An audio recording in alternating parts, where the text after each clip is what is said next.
Bentornati su questo canale. Oggi passiamo dalle lacrime di Perez alle lacrime del Cobra Tovalieri. L'ex americano Danilo Pinetti, degli quali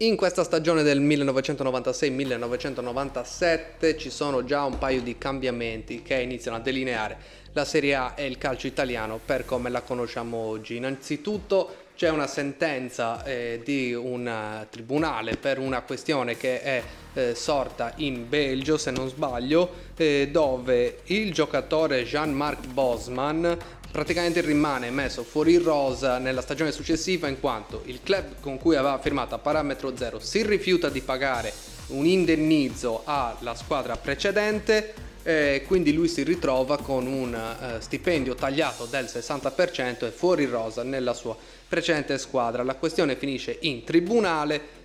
Bosman vince la causa facendo leva sul fatto che per i calciatori ci siano delle regole diverse e delle leggi, non vengano tutelati come dei normali lavoratori dell'Unione Europea, secondo le leggi dell'Unione Europea per i lavoratori, e quindi il tribunale sentenzia il fatto che i giocatori, come qualsiasi lavoratore o dipendente all'interno dell'Unione Europea, ha il diritto e la libertà di spostarsi in tutto lo spazio comunitario. La ripercussione di questa sentenza sul campionato italiano sarà l'allargamento della disponibilità per le rose di avere da un massimo di 3 stranieri, questo limite verrà innalzato a 8 stranieri, e quindi qui inizierà il mercato selvaggio dell'estero. Altra novità per quest'anno sarà che la panchina sarà allungata, infatti dai precedenti 5 componenti che potranno sedersi sulla panchina delle squadre si passerà a 7 giocatori. Quindi per la stagione 96-97 il calciomercato della Serie A ovviamente avrà un'impronta molto più internazionale. Infatti già la Juventus vedrà, intanto le cessioni saranno Gianluca Vialli al Chelsea e Ravanelli al Middlesbrough, oltre che Vierkovud che andrà al Perugia per poi trasferirsi al Milan. Paolo Sosa andrà al Borussia Dortmund e Tommaso Rocchi, un giovanissimo Tommaso Rocchi di 18 anni, andrà in prestito alla Pro Patria. Per rinforzarsi la Juventus prenderà Boksic dalla Lazio, il bomber Bobo Vieri dall'Atalanta, Amoruso dal Padova, Zidane dal Bordeaux, che comunque, per quanto sarà straordinario Zidane poi nel calcio europeo e calcio mondiale, alla Juve non riuscirà sicuramente a esprimere il meglio di se stesso. Arriveranno anche Marco Giuliano dalla Salernitana e Paolo Montero dall'Atalanta. Il Napoli prende Caio dall'Inter, Beto dal Botafogo e Caccia dal Piacenza. Il Milan, affidato a Oscar Washington Tabarez nella sua sfortunata esperienza in rossonero che durerà solo 6 mesi. Gli innesti per questo Milan post Capello saranno Dugarry dal Bordeaux, Blomqvist dal Göteborg e Edgar Davids dall'Ajax.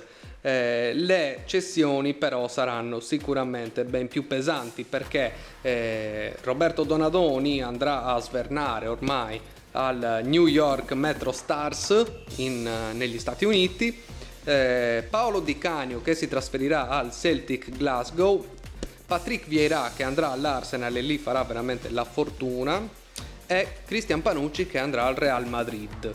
Per quanto riguarda l'Inter invece, che conferma Roy Hodgson sulla panchina, arriveranno Yuri Djorkaeff dal Paris Saint-Germain, il Cholo Simeone dall'Atletico Madrid, Sforza, personaggio ormai mitologico, reso mitologico da Aldo Giovanni e Giacomo per la maglia usata come pigiama, Anglomà dal Torino, il terzino Anglomà dal Torino, e Ivan Zamorano dal Real Madrid per l'attacco. Arriveranno anche Winter dalla Lazio, e arriverà dal Carpi anche un giovane tra virgolette perché ha già 25 anni, un portiere che poi passerà anche a Cagliari, che è Armando Pantanelli.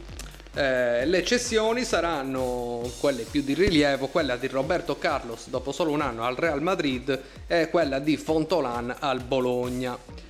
Per la Roma, che saluta Carlo Mazzone e accoglie sulla panchina Carlos Bianchi, i colpi saranno Vincent Candelà dal Guingamp, squadra francese, Damiano Tomasi dal Verona, e viene promosso dalla Primavera un giovane Daniele Conti, che poi ovviamente, come conosciamo bene noi a Cagliari, diventerà la bandiera degli ultimi anni del Cagliari. Le invece cessioni saranno Cappioli, ex Cagliari, anche lui, che verrà ceduto all'Udinese, e il principe Giannini, che verrà ceduto allo Sturm Graz.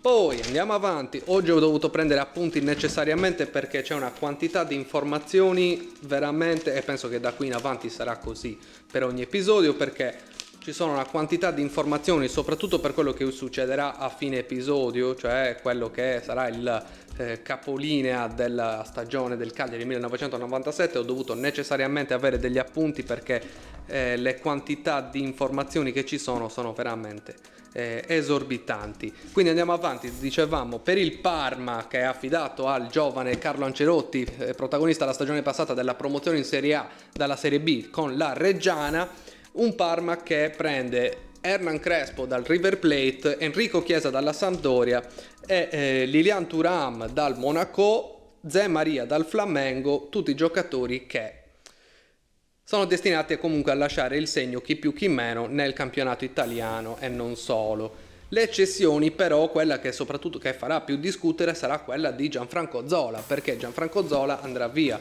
dal Parma perché il modulo utilizzato da Ancelotti non prevedeva l'utilizzo del trequartista, e quindi Gianfranco Zola ne farà le spese e verrà ceduto al Chelsea. Ne farà le spese fino a un certo punto, perché poi Zola nelle stagioni al Chelsea verrà eletto miglior giocatore della storia del Chelsea e diventerà anche baronetto della regina, eccetera eccetera. Oltre a Zola che va al Chelsea, anche Fernando Couto lascia i Ducali per trasferirsi al Barcellona, Stoichkov torna al Barcellona dopo la grigia stagione passata al Parma, e viene ceduto anche Pippo Inzaghi, che dal Parma si trasferisce all'Atalanta, e Inzaghi poi ne riparleremo a fine episodio. Gli altri due mercati che ho ritenuto di inserire nei movimenti più importanti sono quelli della Sampdoria e della Lazio. La Sampdoria prende un giovane Juan Sebastian Veron dal Boca Juniors, e dai concittadini del Genoa arriva Montella. La cessione più importante della Sampdoria di quell'anno sarà Clarence Seedorf, che verrà prelevato dal Real Madrid. Mentre per la Lazio le cessioni sono la cessione più importante è quella di Roberto Di Matteo, che andrà al Chelsea, e gli acquisti più importanti saranno quello di Pavel Nedved, che arriva da una squadra della Repubblica Ceca che non sono riuscito a leggere, di cui il nome è un accrocco di vocali e di consonanti buttate lì come se fossero delle lettere di tabù, buttate così. E Igor Proti dal Bari, capocannoniere la scorsa stagione insieme a Signori, e niente, anche per sopperire comunque alla partenza di Boksic, che si è trasferito, come abbiamo visto, alla Juventus. Quindi intanto sappiamo che la Juventus è campione, ha vinto la Champions League l'anno precedente, quindi andrà a giocare anche la Coppa Intercontinentale contro la vincitrice della Coppa Libertadores, che è il River Plate, e lo vediamo comunque a fine racconto, vediamo i risultati delle italiane anche a livello europeo e internazionale. Quindi passiamo a parlare del Cagliari. il Cagliari praticamente smantella la squadra perché partono i giocatori più forti e più validi che erano presenti in rosa. Per esempio partono in direzione Firenze Lulù Oliveira, Vittorio Pugedo e Aldo Firicano, 3 pilastri assoluti della squadra, uno per reparto praticamente circa, perché parte anche Valerio Fiori che va al Cesena, parte anche Niccolò Napoli alla Reggina, Lantignotti che va al Padova e Venturin che per fine prestito torna alla Lazio. Di tutta risposta arrivano dei giocatori che sinceramente non reggono il confronto con i giocatori che sono partiti, perché arrivano Grassadoni, il difensore Grassadoni dalla Salernitana, il portiere Pascolo dal Servette, squadra svizzera, insieme al difensore Ramon Vega dai Grasshoppers, sempre in Svizzera, entrambi componenti della nazionale svizzera. Arrivano anche altri due difensori che sono un giovane Stefano Bettarini dalla Lucchese e Scugugia dal Cesena. Gli attaccanti che arriveranno saranno Banchelli dalla Fiorentina e Romero in prestito dal Peñarol, Romero fortemente voluto dall'allenatore che si siederà sulla panchina del Cagliari, che vedremo tra poco chi è. Poi arriveranno anche Ciccio Cozza, Tinkler, Ciccio Cozza in prestito dal Milan, Tinkler che arriverà dal Vitória Setúbal, squadra portoghese, Tinkler giocatore sudafricano centrocampista. L'altro centrocampista che arriva è il danese Lonstrup e poi il ritorno di Daniele Berretta dalla Roma, però stavolta a titolo definitivo, e questo è il mercato estivo del Cagliari, perché quello autunnale lo vediamo a campionato in corso stavolta. Quindi stavamo dicendo che l'allenatore che si siede sulla panchina del Cagliari quest'anno è un altro uruguaiano e la squadra viene affidata questa volta a Gregorio Perez. Chi è Gregorio Perez? Gregorio Perez è stato l'assistente di Oscar Washington Tabarez durante gli anni a fine anni 80 e durante gli Italia 90, era responsabile dell'Under 20 dell'Uruguay. Tra il 1993 e il 1995 vince 3 campionati consecutivi con il Peñarol, si trasferisce poi nel 96 alla Independiente per un breve periodo prima di sedersi sulla panchina del Cagliari a settembre del 1996. Cellino ovviamente vuole ancora fare le cose in grande, quindi oltre a questo mercato che non è proprio lo specchio di voler fare le cose in grande, ma la presentazione lo è, perché la presentazione avviene al Forte Village, presentata addirittura, la squadra viene addirittura presentata da Simona Ventura, che in quel periodo è la presentatrice della trasmissione Mai Dire Gol, che ovviamente in quel contesto, in quella situazione non si lascia sfuggire il nuovo acquisto del Cagliari, Stefano Bettarini, da cui poi, come tutti sappiamo, chi lo sa, chi non lo sa te lo dico io, Stefano Bettarini e Simona Ventura sono stati protagonisti del gossip nazionale per la loro storia, che nasce proprio nella presentazione del Cagliari di quella stagione al Forte Village, e basta, e quindi si parte, perché esordio in Coppa Italia al Bentegodi contro un Chievo che piano piano si sta affacciando alle più alte sfere del calcio italiano, vittoria del Cagliari con i gol di Ciccio Cozza, la doppietta di Cozza e il gol di Dario Silva, che ancora ovviamente fa parte dell'attacco del Cagliari. Per il Chievo segneranno Stefano Fiore e Melis, che non è il Melis che poi vedremo nelle prossime puntate. Quindi il Cagliari gioca, vince almeno nel precampionato, parte il campionato e parte bene stavolta. A differenza dell'anno passato che si partì veramente male in campionato, quest'anno la prima giornata il Cagliari vince con i gol di Pancaro e Muzzi, un 2-0 sull'Atalanta, che lascia ben sperare per l'operato del tecnico Perez, operato che però poi crolla miseramente, perché nelle successive 5 partite il Cagliari conquisterà solo un pareggio contro l'Hellas Verona. Sconfitta con la Juventus per 2-1, con l'Udinese sempre per 2-1, il pareggio col Verona per 2-2, poi sconfitta col Parma per 1-0 e sconfitta con la Lazio per 2-1.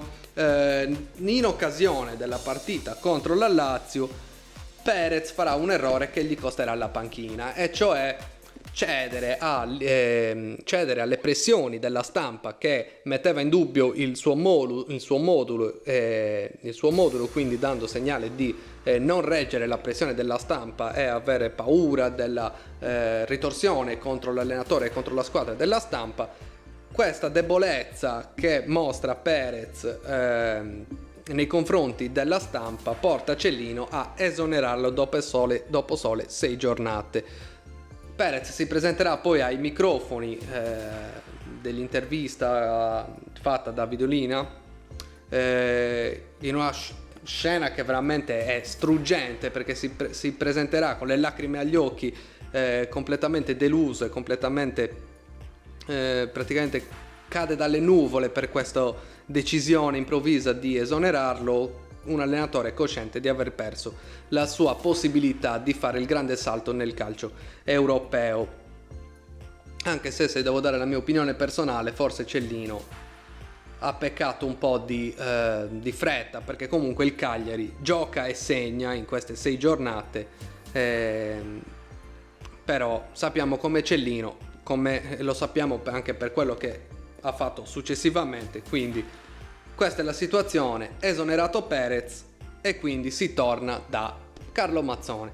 Carlo Mazzone, che non è più sulla panchina della Roma, e ben volentieri torna a Cagliari, perché comunque è riconoscente al presidente, è riconoscente anche a Cagliari, sia per i risultati ottenuti, sia per il fatto che il presidente lo abbia lasciato andare ad allenare la Roma, che è ovviamente per un romano andare a allenare la Roma, uno del calibro di Mazzone, è ovviamente una cosa importantissima che, come lo stesso Mazzone afferma, ci teneva particolarmente, e quindi la riconoscenza nei confronti di Cellino, nei confronti del Cagliari, torna utile in questa circostanza, perché Mazzone torna ben volentieri a sedersi sulla panchina di un Cagliari che però non è il Cagliari del 1993, non è lo stesso Cagliari che aveva le potenzialità di classificarsi sesto e arrivare in zona UEFA. Infatti, quando Mazzone si siede sulla panchina del Cagliari, la classifica dice che il Cagliari è terzultimo a 4 punti, a +1 sulla Reggiana, +2 sull'Atalanta, -1 sul Verona che è quartultimo, e addirittura -4 sul Piacenza che è praticamente quintultimo, che sarebbe l'ultimo posto disponibile per la salvezza. Però ovviamente siamo ancora alle prime 6 giornate, le cose possono cambiare, cambieranno, adesso lo vediamo, perché tra la 7ª e la 14ª giornata il Vicenza ovviamente perde, il Cagliari perde a Vicenza, il Vicenza di Guidolin, che tra l'altro si guadagnerà anche una domenica da primatista solitaria in campionato, in classifica, prima di crollare e concentrarsi sulla Coppa Italia, che poi vedremo andrà a vincere. Comunque gol di Otero e di Murgita. Vicenza-Cagliari, l'esordio in panchina di Mazzone non parte nel migliore dei modi, ma comunque ci sono già margini di miglioramento, perché nelle 2 partite successive contro il Perugia e contro la Roma, importante quella col Perugia in chiave salvezza perché è uno scontro diretto, vittoria contro il Perugia per 2-1 con gol di Ciccio Cozza e di Banchelli, poi vittoria della sconfitta con la Roma per 3-1 con la doppietta del solito Balbo, il gol di Di Biagio e ancora Banchelli che va in gol, poi no, tirati su. Poi pareggio contro il Napoli in casa con il gol di Muzzi, che il Cagliari viene poi raggiunto al 90° da un gol di Pecchia, ma quello che oltre al danno la beffa in quella partita, perché oltre a subire il pareggio al 90° c'è anche l'infortunio di Banchelli, che nelle ultime 2 giornate aveva segnato 2 gol e si stava rivelando importante in zona gol. La partita successiva si va a pareggiare contro l'Inter, l'Inter di Hodgson, con il gol di Ganz e il gol sul rigore ancora al 90esimo di Giorca F, che risponde ai gol in rapida successione di Muzzi e di Dario Silva. Pareggio anche contro la Reggiana, ultima in classifica, che ci rimarrà per tutto il campionato. In quella partita fa tutto Pancaro, perché segna il rigore per portare in vantaggio il Cagliari, poi segna l'autorete che regalerà il pareggio alla Reggiana. Partita successiva ancora un pareggio contro il Bologna per 2-2. Muzzi e Pancaro rispondono al gol di Kolivanov e all'autorete del portiere Pascolo, anche se bisogna considerare che in quel periodo l'autorete veniva assegnata a un giocatore, anche se solo toccava il pallone, nonostante fosse già indirizzato in rete. Un gol che adesso verrebbe assegnato al giocatore che tira in porta, perché la deviazione viene ritenuta comunque cioè se il tiro dell'attaccante o comunque del giocatore è nello specchio della porta, il gol va a lui. Quindi qui ovviamente nei dati viene segnato autorete di Pascolo, ma sicuramente ci sarà un gol assegnato a un giocatore del Bologna. Si chiudono la 14ª giornata, si chiude con Fiorentina-Cagliari, sconfitta per 2-0 con l'autorete nuovamente di Villa, che poi bisogna vedere, e il gol di Robbiati, ma in quella partita perdiamo anche il capitano, e cioè Pierpaolo Biseli, che nuovamente gioca tibia e perone, spende tibia e perone nuovamente per la causa Cagliari, che praticamente chiuderà la stagione, togliendo comunque un importante interprete e un importante tramite tra Mazzone e la squadra per tutto il resto del campionato.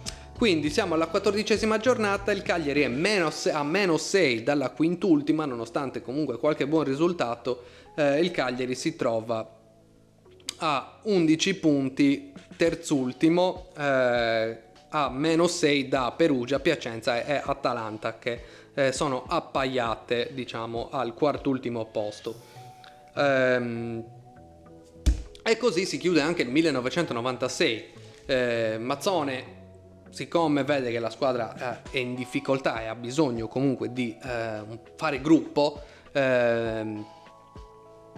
il 31 dicembre c'è allenamento, con fuochi d'artificio propiziatori per l'anno successivo, che purtroppo non saranno di grande effetto, ma lo vediamo più avanti. Quindi inizia il 1997, 6 partite, il Cagliari fa 5 punti, e nonostante i 5 punti in 6 partite, il divario tra il Cagliari e la quintultima posizione si allarga a 7 punti. Infatti la vittoria importante contro il Piacenza, sempre in chiave salvezza, è importante la vittoria per 1-0 contro il Piacenza, poi sconfitta per 4-1 contro la Samp, pareggio altrettanto importante col Milan per 1-1, sconfitta con l'Atalanta per 4-1, pareggio con la Juventus per 0-0 e sconfitta con l'Udinese per 1-0. I risultati del Cagliari sono ovviamente come al solito altalenanti, perché si va a perdere contro la Sampdoria e l'Atalanta, che non stanno facendo i migliori campionati della loro storia, ma si va a pareggiare poi con squadre del calibro del Milan e della Juventus. Quindi una costante del Cagliari, che con le piccole fa fatica e poi magari con le grandi tira fuori delle grandi prestazioni. Cosa che è successa tra l'altro anche quest'anno, basta vedere i 5 punti racimolati contro Atalanta, Inter e Juventus, perché sono stati praticamente fondamentali per la salvezza. Comunque torniamo al 97. Alla 20ª giornata ci troviamo praticamente con questa situazione in classifica: Fiorentina e Lazio 27, Udinese 26, Piacenza 23, Perugia 19, Verona 17, Cagliari 16, Reggiana 12. Quindi il Cagliari è penultimo, a meno 1 dalla terzultima e meno 3 dalla quartultima. Il Piacenza a 23 punti e addirittura a meno 7. Quindi andando avanti, tra la 21ª e la 27ª giornata, mi sono dimenticato di dire chi arriva nel mercato di riparazione, che arriva praticamente a dicembre del 96. Arrivano, intanto parte Ramon Vega al Tottenham, chissà perché, non si sa perché il Tottenham abbia preso Ramon Vega, e poi parte anche parte anche un altro giocatore che adesso non mi ricordo, Romero, la punta arrivata dal Peñarol per fare le spizzate di testa, funzionale solo al gioco di Perez, che poi ovviamente con Mazzone non troverà spazio e finirà a sedersi in tribuna. E arrivano prima di tutto il portiere Sterchele dalla Roma, poi arriverà Lorenzo Minotti, difensore dal Parma. Minotti che adesso sentiamo spesso come commentatore tecnico per DAZN o per Sky, adesso non ricordo, non me ne vogliano le due società. E poi arriva soprattutto il colpo più importante di quel mercato di riparazione, che ricordiamo è in autunno, non siamo ancora alla finestra invernale di calciomercato, che arriverà solo 2 anni dopo, nella stagione 98-99. Arriverà il Cobra Tovalieri, attaccante, che sarà decisivo poi nelle giornate che andiamo a vedere adesso, perché tra la 21esima e la 27esima giornata proprio Tovalieri segnerà 7 gol in 7 partite. Sarà decisivo nelle partite contro nella vittoria per 3-2 contro il Verona, poi la sua doppietta non servirà a nulla purtroppo nella sconfitta per 3-2 contro il Parma, ma saranno decisive poi nella vittoria per 2-1 contro il Vicenza, e nella vittoria per 2-1 e il pareggio per 1-1 con Roma e Napoli. In mezzo a queste 7 giornate ci sarà anche il pareggio per 0-0 contro la Lazio e la sconfitta per 3-2 contro il Perugia. Alla fine di queste 7 giornate il Cagliari alla 27esima giornata quindi si ritroverà a occupare la terzultima posizione a pari punti col Perugia e a un solo punto dal Piacenza, che occupa la quintultima posizione, quindi a un solo punto dalla zona salvezza. Una rincorsa che poi andrà avanti per altre 4 giornate, per le ultime 4 giornate, quindi dalla 28esima per le prossime 4 giornate, dalla 28esima alla 31esima, con la sconfitta in casa contro l'Inter per 2-1, la vittoria per 3-0 sulla Reggiana, fanalino di coda a 19 punti, la sconfitta poi per 3-0 contro il Bologna e poi la vittoria per 4-1 contro la Fiorentina, che sono risultati che altalenanti come solito il Cagliari. Quindi alla 31esima giornata il Cagliari si trova a 33 punti, a pari punti col Piacenza al quartultimo posto, con il Perugia a 31, il Verona a 26 e la Reggiana a 19, quindi praticamente è lì per essere salvo. Da notare anche durante Cagliari-Fiorentina il gol di Oliveira, che segnerà ricevendo un calcione in faccia, accasciandosi a terra in lacrime, che gli verranno attribuite per aver segnato contro la sua ex squadra il Cagliari, ma in realtà le lacrime saranno solamente per il calcione ricevuto in faccia durante l'azione che porta al gol. Quindi adesso andiamo a vedere le ultime 3 partite che sono: intanto alla 32esima, terzultima di campionato, c'è lo scontro diretto contro il Piacenza. Scontro diretto contro il Piacenza che ovviamente il Cagliari non riesce a sfruttare, perché finisce sull'1-1 con i gol di Luiso e di Tovalieri, mentre sul campo della Reggiana c'è il Perugia, che sono lì appaiate. Il Perugia ovviamente vince per 4-1 sulla Reggiana e questo porta le 3 squadre, Cagliari, Perugia e Piacenza, tutte a 34 punti, quindi 3 squadre per una posizione per rimanere in Serie A. Ovviamente Verona e Reggiana sono a 27-19 punti, ormai tagliate fuori dalla corsa salvezza. Verona potrebbe ancora sperare, ma con 2 giornate disponibili 6 punti no. E anche il Verona viene automaticamente matematicamente retrocessa alla terzultima giornata. Verona e Reggiana sono le prime 2 a essere ufficialmente in Serie B e si giocano Cagliari, Perugia e Piacenza, l'unico posto disponibile per restare in Serie A. Alla 33esima il Cagliari ha un'agonica partita contro la Sampdoria, perché un botta e risposta che poi sancirà con l'autorete di Villa all'88esimo il 4-3 per la Sampdoria e quindi la sconfitta per il Cagliari, mentre il Perugia va a vincere per 2-0 sulla Roma. L'Udinese batte per 4-0 fortunatamente il Piacenza. Quindi la classifica recita: Perugia 37, Cagliari e Piacenza 34, Verona 27 e Reggiana 19. Quindi si gioca tutto all'ultima giornata. Il Cagliari deve necessariamente vincere per andare almeno allo spareggio, e ovviamente il Perugia deve perdere e il Piacenza deve vincere per andare allo spareggio.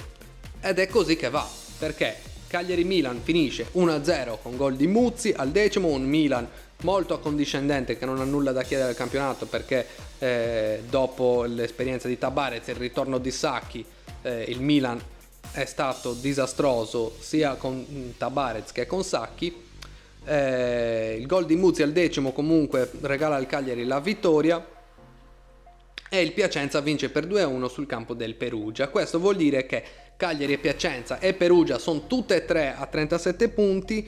Il Perugia retrocede perché per gli scontri diretti è quella che rimarrà sotto, e Cagliari e Piacenza andranno a giocarsi lo spareggio.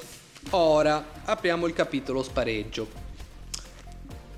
Per il capitolo spareggio ci sono tante cose da dire, perché è un evento che è rimasto nella storia del Cagliari, non solo nella storia del Cagliari, ma nella storia dei tifosi del Cagliari, per vari avvenimenti. Intanto è la più grande spedizione e mobilitazione di sardi della storia, perché 20.000 sardi tra voli charter, treni e navi si muovono per andare a vedere lo spareggio e sostenere la squadra. Lo spareggio che ovviamente si gioca in campo neutro. Dove si gioca? Si spera a Roma, perché solitamente Roma è equidistante dalle due città che delle squadre rappresentanti delle città. Si pensa a Roma. Peccato che Roma viene scartata, perché Carlo Mazzone, essendo di Roma ed ex allenatore della Roma, godrebbe del vantaggio del sostegno della tifoseria locale. Quindi di tutta risposta che cosa viene scelto? Napoli che darà il completo sostegno al Piacenza, in quanto Bortolomuti è già il promesso allenatore del Napoli della stagione successiva. Quindi sostanzialmente qui ho visto delle maglie su dei tifosi del Cagliari che dicono che Carraro effettivamente non ha fatto per niente giustizia, e anzi stava favorendo il Piacenza. Quindi non ho fatto ricerca, ma presumo che il direttore della FIGC fosse Carraro in quel frangente, non lo so. Comunque, fatto sta che ovviamente 20.000 sardi si spostano verso Napoli. In questo esodo di massa si spostano verso San Paolo. La partenza è almeno per chi si sposta in nave, la partenza è da Cagliari alle 19 sabato 14, il giorno prima della partita, che sarà domenica 15 giugno. I tifosi del Cagliari che si imbarcano su quella nave della Tirrenia sono sulla nave dalle 3 del pomeriggio. Quindi si parte nell'entusiasmo generale, ci sono tante famiglie, ci sono anziani, ci sono tanti tifosi del Cagliari di vario genere che si mobilitano e iniziano la traversata verso Napoli. La nave affronta una lentissima traversata per arrivare il più tardi possibile a Napoli, secondo disposizioni non si sa di chi, perché il prefetto di Napoli rimbalza la responsabilità il prefetto alla questura di Cagliari, che a sua volta rimbalza alla questura di Napoli, al prefetto di Napoli, e quindi praticamente si rimbalzano le responsabilità e non si sa da chi sia partita l'idea di tenere per 22 ore una quantità di tifosi del Cagliari così enorme, 22 ore sequestrati in questa nave, sequestrati ovviamente tra virgolette, in condizioni, come riportano poi nelle interviste gli stessi tifosi del Cagliari, condizioni igienico-sanitarie abbastanza discutibili, e oltretutto con ristoranti, bar eccetera che vengono chiusi ai tifosi del Cagliari, che è una cosa veramente incredibile. La prefettura oltretutto dispone che l'arrivo della squadra che l'arrivo delle navi dei tifosi sia per le 13, con dei pullman che porteranno direttamente i tifosi dal porto allo stadio. Quindi se c'era qualcuno che aveva intenzione di visitare la città, ovviamente negato totalmente. Quindi praticamente inizia la partita. Il Cagliari è in difficoltà assolutamente, anche perché già al 6° minuto Luiso porta in vantaggio il Piacenza. Il Cagliari poi successivamente riesce a creare varie occasioni con O'Neill, con Dario Silva, con Tovalieri e con O'Neill, ma non riesce a sfondare, anche perché Taibi è in giornata di grazia. Quindi poi al 40° una punizione di Pietro Piovani, ex giocatore del Cagliari per chi si ricorda ai tempi di Ranieri. Una punizione di Piovani che finisce in rete dopo la decisiva deviazione di Daniele Berretan sulla barriera, che sancisce il 2-0. 2 minuti dopo il difensore del Cagliari Scugugia atterra Luiso in area di rigore, e quindi calcio di rigore per il Piacenza, che potrebbe andare addirittura sul 3-0 al riposo, sul 3-0. Valtolina va sul dischetto, apre il piazzone, ma apre il piattone, ma fortunatamente Sterkle riesce a intuire e a sventare il calcio di rigore di Valtolina. Il Cagliari ci crede, si riprende, si va a riposo, ma durante l'intervallo succede qualcosa sugli spalti. Dei tifosi, da quanto riportato in un'intervista da un tifoso del Cagliari presente, a quanto pare dei tifosi avversari, non ha specificato se fossero tifosi del Piacenza o tifosi del Napoli, sostenitori del Piacenza in quell'occasione, avrebbero fatto scempio e distrutto uno striscione del Cagliari, e secondo la testimonianza un tifoso del Cagliari avrebbe avuto l'autorizzazione dalle forze dell'ordine per andare sotto scorta dello stesso agente di polizia, avrebbe avuto l'autorizzazione ad andare a recuperare lo striscione, cosa che è avvenuta, e mentre tranquillamente stava tornando verso la sua zona nella zona di curva in cui risiedeva, in cui stava a guardare la partita, un altro agente di polizia pare abbia fatto 40 metri correndo di scalinate per andare a colpirlo con un casco e aprirgli la fronte. Da lì poi ovviamente scatta il parapiglia in una zona che era prevalentemente occupata da famiglie con bambini ed anziani, che sicuramente non andavano a cercare o a creare delle tensioni con le forze dell'ordine. Una scena vergognosa, e in questo clima surreale la partita riparte con un Cagliari che si fa più offensivo sino al 25°, quando riesce ad accorciare le distanze con il gol del Cobra Tovalieri, che su una imbucata di Ciccio Cozza riesce a arpionare e poi correggere in rete il pallone, quindi accorciando così le distanze, portando il punteggio sul 2-1 per il Piacenza, che però riesce a amministrare e spegnere lentamente il gioco, che poi va scemando sino al definitivo 3-1 segnato ancora da Luiso al 90°. Sembra finita lì l'agonia per i tifosi del Cagliari, che comunque accusano Cellino, contestano Cellino per come è andata la stagione eccetera, e iniziano a incamminarsi verso i vari aeroporti per fare il rientro a Cagliari, dopo aver visto le lacrime di Tovalieri, che forse è il giocatore che più di tutti aveva creduto con i suoi 12 gol alla salvezza della squadra. Di Tovalieri in lacrime sotto la curva, che si scusa con i tifosi. L'agonia potrebbe essere finita lì, ma purtroppo no, perché in serata, subito dopo la partita, sempre secondo un'altra testimonianza di un tifoso presente, una quindicina di napoletani avrebbero bloccato 2 tifosi del Cagliari fuori dallo stadio, e circondandoli e malmenandoli, addirittura accoltellandoli senza apparente motivo. Oltre a questo, quindi, nasce qui ovviamente la rivalità storica tra le tifoserie di Cagliari e Napoli, rivalità che poi andrà avanti per anni, fino ai giorni nostri praticamente. Basta poi pensare a quello che è successo negli anni successivi. Di questo spareggio che cosa rimarrà? Rimarranno le lacrime del Cobra Tovalieri, le lacrime di Muzzi ai microfoni di Videolina e dei giornalisti, la contestazione nei confronti di Massimo Cellino, Carlo Mazzone che si chiama fuori affermando di essere ormai sessantenne, stanco, di aver bisogno di riposare e quindi si chiama fuori e abbandona la nave, tra virgolette, ma non gli si possono dare tutti i torti. E poi niente.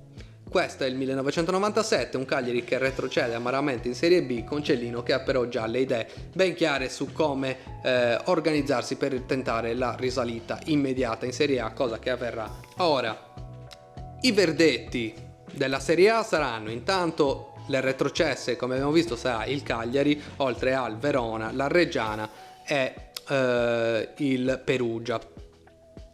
La Serie A la vincerà la Juventus, il capocannoniere sarà Pippo Inzaghi dell'Atalanta, la Coppa Italia la vincerà il Vicenza di Guidolin, che nel frattempo in campionato si è classificato settimo, ma è comunque un risultato straordinario per una squadra di provincia come il Vicenza. La Champions League, la finale di Champions League sarà protagonista di nuovo la Juventus contro il Borussia Dortmund degli ex Kohler, Sousa e Andreas Moller ma stavolta sarà il Borussia a vincere per 3-1, tra l'altro se non sbaglio è il Borussia di Nevio Scala. Stessa stagione in cui la Juventus poi ha vinto la Coppa Intercontinentale contro il River Plate per 1-0 con il gol di Del Piero. River Plate che poteva vantare nella sua formazione giocatori come Enzo Francescoli, vecchia conoscenza del Cagliari e del campionato italiano, oltre che un giovane Julio Cruz, che poi conosceremo più avanti nel campionato italiano, e Ortega. In Coppa UEFA invece l'Inter arriverà in finale, nella doppia finale andata e ritorno contro lo Schalke 04, che andrà 1-0 e 1-0 andata e ritorno, e quindi si andrà ai tempi supplementari che non daranno risultato fino ai calci di rigore, in cui lo Schalke 04 vincerà per 4-1. Quindi si chiude così la stagione del 1997 del Cagliari, una stagione che verrà ricordata più per le vicende dello spareggio che per quello che è successo durante il campionato. Niente, si ripartirà dalla Serie B con Muzzi che vorrà rimanere a Cagliari a tutti i costi per riportare subito la squadra in Serie A, che ovviamente vedremo nella prossima puntata di Cagliari Calcio Story.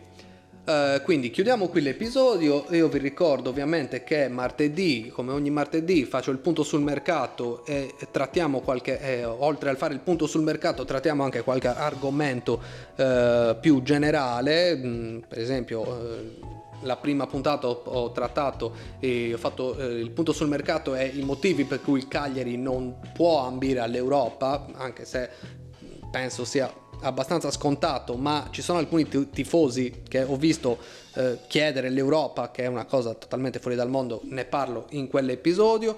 Nell'episodio di martedì, questo martedì passato, ho parlato un po' di Davide Nicola, di come potrebbe giocare la sua squadra e del